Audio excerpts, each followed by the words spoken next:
Good morning, Jim Hodges here, Reba here. Reba is a 14-month-old Aussiedoodle, came in for our residency training program. Very sweet girl, affectionate. You can see that she loves to be loved, loves her belly rubbed. She's just a very affectionate, great family member from that perspective. Her obedience is pretty good. She has some behaviors we needed to work on, and probably one of the other behaviors that we've seen that can create a little bit of work, a little bit of concern, something to watch out for, but it's not a deal breaker, is she gets a little bit worried about things, especially loud noises, okay? And I'm told sometimes with men as well. What do we do about it? You know, what I believe, as far as my experience goes, is that these signs of anxiety or being a little timid can happen for a number of reasons. One is the puppy's born that way. Two is that they've gone through a fear imprint stage and something happened at that moment. During fear imprint stages, puppies go through two of them that can affect them, okay? And three is not maybe so being socialized, especially in this COVID environment, as much as they need to be. And then it can be a combination of all four. The thing about it is as they get older, it becomes less likely you're ever going to get her completely or your dog completely out of this. What is the best way to treat it? Obedience, okay? Obedience teaches a dog that you're the leader, that you're, in her case, security blanket. Once we see something that makes a dog afraid or timid, we don't rush them right into it, okay? We back off and we start to introduce them to that new item. It could be 20, 30 feet away. We gradually get closer if she'll allow it. If we can't get too close one day, we do it again. But that repetition in obedience helps a lot of dogs, okay? So she's been real good. She loves other people. I think the other thing that we do as far as meeting people is that we have a greeting. I use say hey. That's what we've done with her. People aren't allowed to just come flying into her. We stop, say chill people, we'll let her say hey when you're ready. You're the leader, okay? Then you introduce, say hey, and in her case, we walk forward with her and say hey, and then let her say hey, 5 seconds, 10 seconds, that's enough, and then you say, good girl, let's go. Of course, if she started to jump, and she may do that with people she knows and loves, we're gonna bite it, and that's a tap of the leash. Wanted to get that out of the way with her. Again, she's a great dog. I've had a dog that had that, I adopted, that had that same issue. And obedience sailed him right through everything. He just knew that I was in control, and as long as Dad was in control, everything was hunky-dory, okay? So we're gonna start doing obedience. If she messes up, fine. The thing on the obedience end, she's really good when she's dialed in.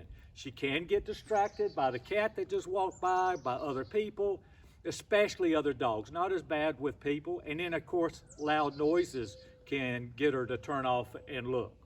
The thing about it is when we do it and we're working, we're doing let's go or we're doing a sit and she starts to get distracted, we still got to bite anyway. Remember, when we bite or provide a consequence, which is in this case is a tap of the leash, it can be scruff, it can be snout. We're not here to intimidate, dominate, break her spirit, hurt her, or have her fear us, but we're just getting her focus back to us and saying, look, sweetheart, you got to do it anyway. So we're going to go through obedience, aren't we, sweetheart? And if she messes up, we're going to go through and we're going to repeat it and get it done right. I tell anybody, when you're training your dog and they make a mistake, that's okay. Only one perfect being has ever walked this earth.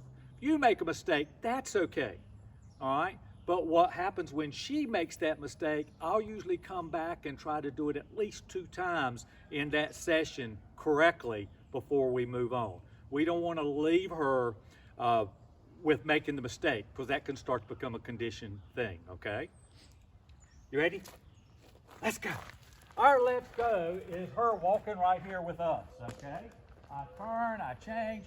She's right here with us by my side. I don't want her out here, out here, out here with let's go. If she starts to walk away from me, and when I say start, I'm not talking about getting out here on let's go, but if she gets here, as soon as she starts to go here, I'm gonna tap that leash and tell her, no, let's go, good girl. The bite again is not to intimidate or dominate. but it is to correct. And notice what also I said is when I tap her back, I say, no, let's go. Soon as she does it, I'm gonna give her a little bit of praise. Not as much as if she did it right the first time, but I'm gonna give her praise.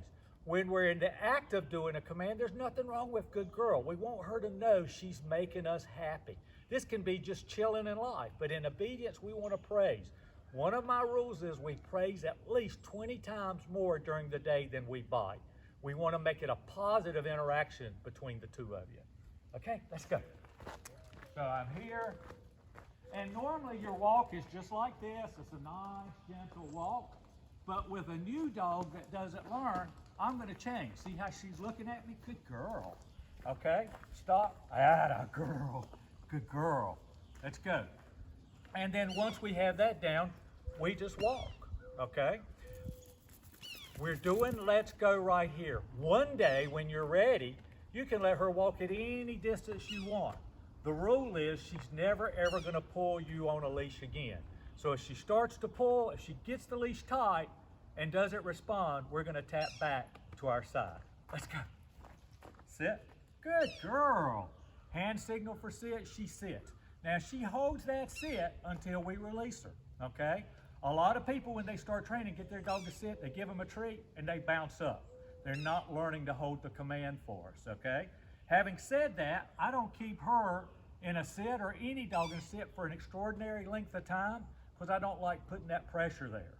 So I'll break. Notice how I broke her and stepped back, break, and pet her and love her, maybe give her a treat. She's not crazy treat motivated. Sometimes she'll take a treat, sometimes not, but she is love motivated. So we want to make sure we're positive with that emotion and that touch.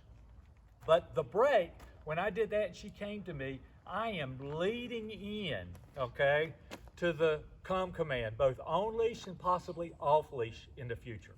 Let's go. Sit. Good.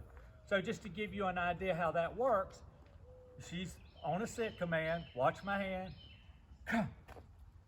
You notice in the break, and it's come, good girl. I should have praised her a little quicker than that, okay?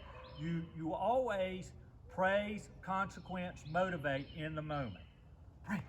You notice I had her come to me, and when she came to me, she sat. When I broke her a while ago, break. She's just, no, break. Good. Kitty cat. Let's go. So even though it was just a little bit off right now in the beginning, I'm going to reset that. Let her know that you can look at the cat, but when I break you, I want you right here. And when I have you come, I want you right here. Why do I do that? It's because I don't want our dog to get here and here and be affected by the world behind me. Let's go. We're going to go walk by the kitty cat. And maybe not. So see what I did? It's a little cat. She wanted to smell a little bit. Sit. Down. Okay, good girl. Now down, she lays down. She can't smell the ground. She can't pick up rocks, which she does, and we're going to bite if she tries to pick up a rock. She has to hold it. Now I can go stay, and now she packs her bag. She can be there a while. I don't mind her smelling. I don't mind her chewing on a bone if we want to give it to her. That's perfectly fine. When I say stay like that, that means you're there. At least 2 to 5 minutes when I put the stay behind it, okay? We also will transition into stay for rooms. So we walk out of a door after we've been teaching her the stay. Let's pretend like it's here, okay?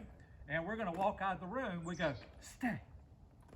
And we walk right on out the room and she holds it. Good girl when she's holding it. We'll come back and pet her. If she happened to come back into the room, we would just grab our leash or our little tab or her little scruff and tell her, no, no, no, stay, and we immediately walk back out again, okay? Let's revisit that down. That was just a little transition off. Sit. Down. Hand signal from the side, she downs. Down. Good girl. Down is like this. If she doesn't down, we're gonna tap the leash, no, down, towards the ground. This is her head. When we ask her to sit, if she doesn't sit or she gets up, it's no sit. Straight up. Down is no down. Walking movement is parallel to you if it's let's go here to our side. Sit. Good girl. Do you hear, Frank, do you hear my voice trying to motivate her? I'm trying to create a bond. That cat is just going crazy, and you see her watching what's happening. All right, so we did the DOWN from the side, okay? So we'll sit right here, down, from in front. Notice she didn't have to sit first. I always teach dogs to sit before they down. But once you start to teach them, you just transition to at any time. Same rules apply. She's checking the cat. You remember I was telling you about being a little distracted and focused. I don't mind a little bit of that. No, down. Right. So what am I going to do? The last 2 times, and it could be because the cat was walking here, but it's no excuse. We're going to go back. Down. Good girl. Very good. I'm proud of you. No smelling, so I'm making sure I give her good praise there. Right, let's go.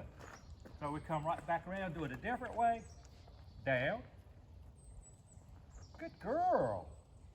That's a good girl. Let's go. Okay, to come back and revisit the down. Good. So we come back and we repeat it if that concerns us. And I don't like a dog smelling on my time.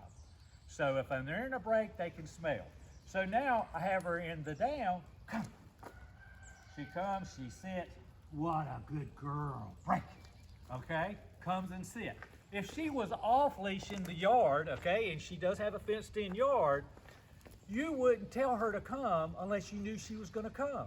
So when she's out in the yard, if you're out in the yard and she starts running to you, tell her to come because she's already actively engaged in coming. She comes, you pet and love her, you let her go.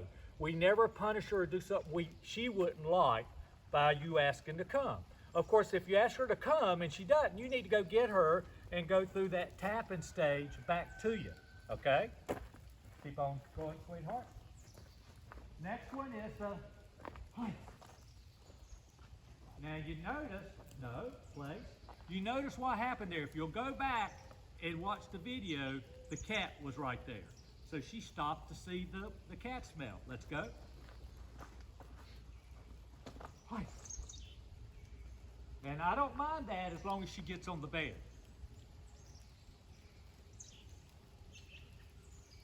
When she gets on the bed, she can lay down, sit down, stand up, read a book. I don't care what she does as long as she stays there. And she'll do that easily for a couple of hours at a time. Of course, your bed is normally inside where you don't have all the various smells that occur. Right. So we'll come back to that again in just a second.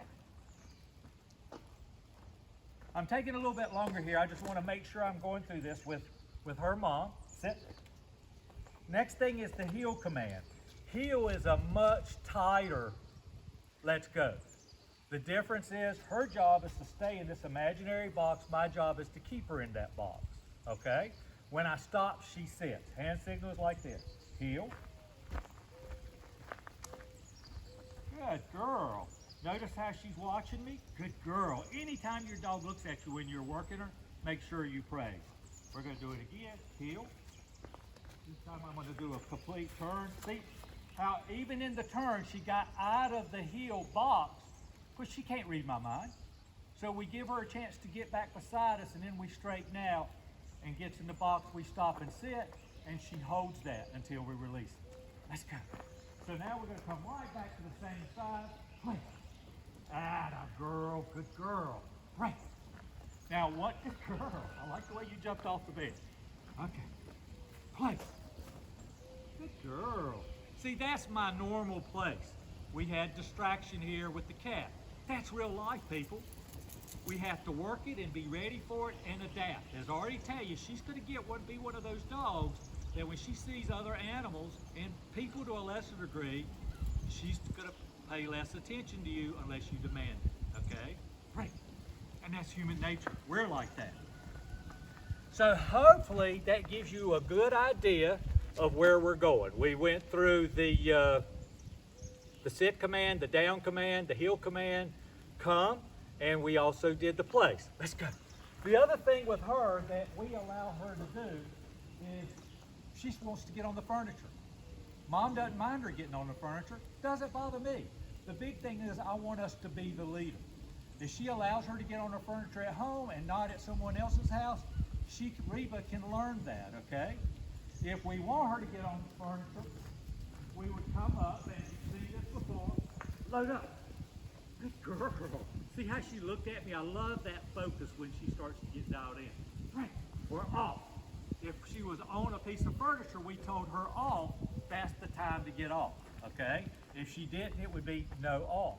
But keep in mind, if you allow her on the furniture, there's no command to get on the furniture. So when she's on the furniture and you want her off, you just tell her off. If she doesn't do it, it's no off, okay?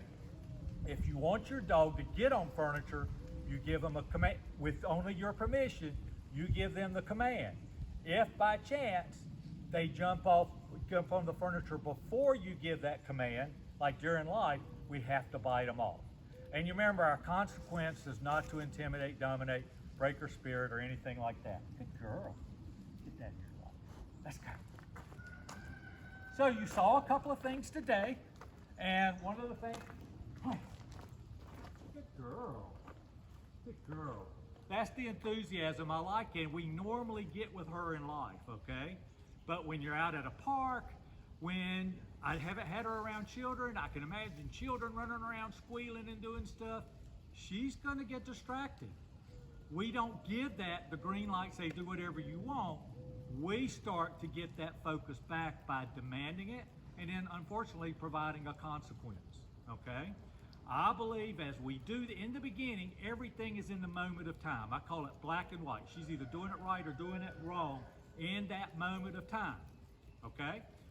As she gets better, you can start to go to grades. You don't have to be quite as black and white on your commands. That's entirely up to you. I sort of do that with my dogs. My dogs know what I want, and I go to shades of gray. So they don't have to read every second I do and be so rigid in their life unless we're out working in public or something like that. So if she was in a sit command and did that, I would bite her. But she's in a relaxation command place. So we'll let that happen right now. It's not a big deal. Remember, lay down, sit down, stand up, read a book, stay on the bed. Chew a bone. She loves her bones, her elk antlers. Jim Hodges Dog Training, shameless plug. But she loves elk antlers, and she loves the yak snacks, Jim Hodges Dog Training. But she probably loves others as well. It's just that we have the best one. We have the most love in our product than anybody else out there. That's it. You know, if you need me, let's go. And she can smell. She can even smell over the end of the bed. But again, inside, that's not going to happen. Outside, there's all kinds of other dogs coming out and working, the cat getting on the bed. Those are distractions, not for a dog that just gets distracted. It can be for a normal dog. We see it, we work through it, and we make a note if she does something wrong. And if you've gone back in the video, we come back and repeat it 2 or 3 times successfully. Okay? Dogs learn in environments and scenarios. What do I mean by that? When it's just us working out here, or Rachel and her working out here, or us 3 working out here with other dogs, she learns what the behavior is, okay? Enter another item to the environment, which was the cat this time. That's almost like a new obedience command. She said, well, I haven't had to do obedience like this right here. Just like when I did the place, I went from one side and the other. I came 3 different angles to the place command. Again, I don't know if you noticed that. 3 different angles. Believe it or not, coming in from here, coming in from here, coming in from that side are different commands to a dog. I don't know how to explain it to you. It's just the way dogs' brains work and condition. The good thing is, the more you encounter different environments and scenarios, a dog starts to learn that you're the leader. I got to do what you want to do. Thank you so much. You know, if you need me, I'm here. As long as it takes, Rachel or I will work with you, no charge. All you have to do is come to me. I thank you so much. Jim Hodges Dog Training, JimHodgesDogTraining.com, and I'm also on Amazon, Jim Hodges Dog Training, with our products. Call me if you need me, 336-945-3232. God bless you. Take care. Good girl.